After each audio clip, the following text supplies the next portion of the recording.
বায়ু দূষণে শীর্ষে উঠে এসেছে ঢাকা। শীর্ষে অবস্থান করা ঢাকার দূষণ স্কোর 273, অর্থাৎ এখানকার পরিবেশ খুবই অস্বাস্থ্যকর।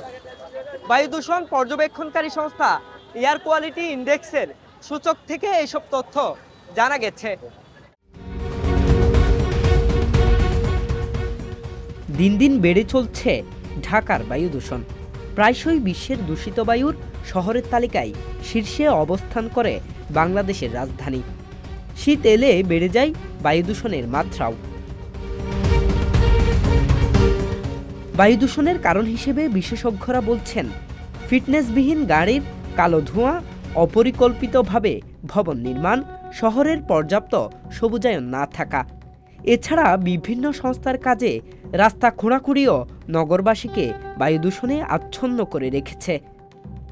নগরবাসী আসলে এক ধরনের অতিষ্ঠ হয়ে গেছে এই যে বিভিন্ন ধরনের বায়ু দূষণের কারণে। কারণ আমরা যখন রাস্তায় বের হলেই দেখি যে ফিটনেসবিহীন প্রচুর গাড়ি, যে গাড়িগুলোর যে কালো ধোঁয়া এগুলা হচ্ছে দূষিত হচ্ছে পরিবেশটা, পাশাপাশি আমাদের নিজেদের জন্য অনেক ক্ষতি হচ্ছে।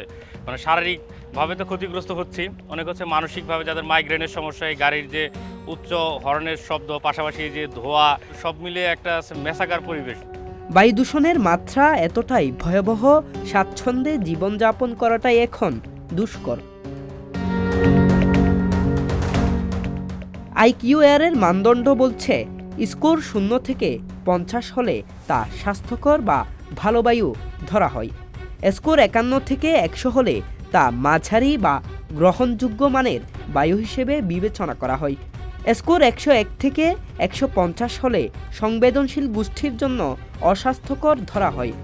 স্কোর 151 থেকে 200 হলে তা অস্বাস্থ্যকর বাতাস বলা হয়। স্কোর 201 থেকে 300 হলে তা খুবই অস্বাস্থ্যকর বায়ু ধরা হয়। 301 থেকে তার উপরের স্কোরকে দুর্যোগপূর্ণ বা ঝুঁকিপূর্ণ ধরা হয়। বায়ু দূষণের ফলে নানা রকম শারীরিক সমস্যায় ভুগছেন নগরবাসী। খুসখুসে, কাশিসহ বিভিন্ন অসুস্থতায় যেতে হচ্ছে চিকিৎসকের কাছে। মাস্ক ব্যবহার করেও খুব বেশি প্রতিকার মিলছে না। শারীরিক ক্ষতির ভিতরে বেশি লাঞ্চ সমস্যা বেশি, ম্যাক্সিমাম টাইমে কাশ বেশি হয়। ধুলা গেলে কাশ হয়, আর এই ধুলাগুলো যে আপনার শ্বাসকষ্ট বেশি হয়। ঠান্ডা লাগলে যে কষা, এই কাজটা সেরে গেছে ভয়ঙ্কর হয়। আর গাড়ির জায়গা আছে এই দেশে, ঢাকা শহরে 1 লক্ষ গাড়ির জায়গা আছে, গাড়ি চলে 10 লাখ। এই গাড়ির কারণে গাড়ির সিলেন্সার পাইপের ধোঁয়ায় গাড়ির ধুলাবালি উঠতেই থাকে। প্রচুর পানি দিতে হবে রোডে। পানির গাড়িটা যে আছে দৈনিক 3 বেলা পানি দিতে হবে, তাহলে যদি একটু নিয়ন্ত্রণে আসে। সিটি কর্পোরেশনের লোক এরা সকালবেলা শুধু একবার দেখে যে রাস্তা পরিষ্কার করে, এরপর আর তো লোক দেখি না। দীর্ঘদিন ধরে ঢাকা বায়ু দূষণের শীর্ষে থাকলেও এ বিষয়ে সরকারের দৃশ্যমান উদ্যোগ চোখে পড়ছে না। এ নিয়ে ক্ষোভ রয়েছে নগরবাসীর। জনবহুল এই শহরটির বাতাস দিন দিন বিপজ্জনক হচ্ছে।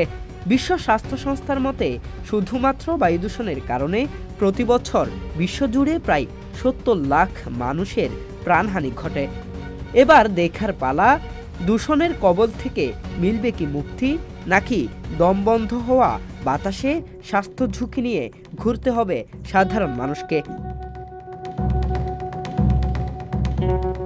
জাহিদুল ইসলাম আরিফ, সংবাদ প্রকাশ, ঢাকা। সংবাদ, ফিচার ও অনুষ্ঠানের জন্য ভিজিট করুন সংবাদ প্রকাশের ওয়েবসাইট এবং যুক্ত থাকুন ফেসবুক পেজ ও ইউটিউব চ্যানেলের সঙ্গে।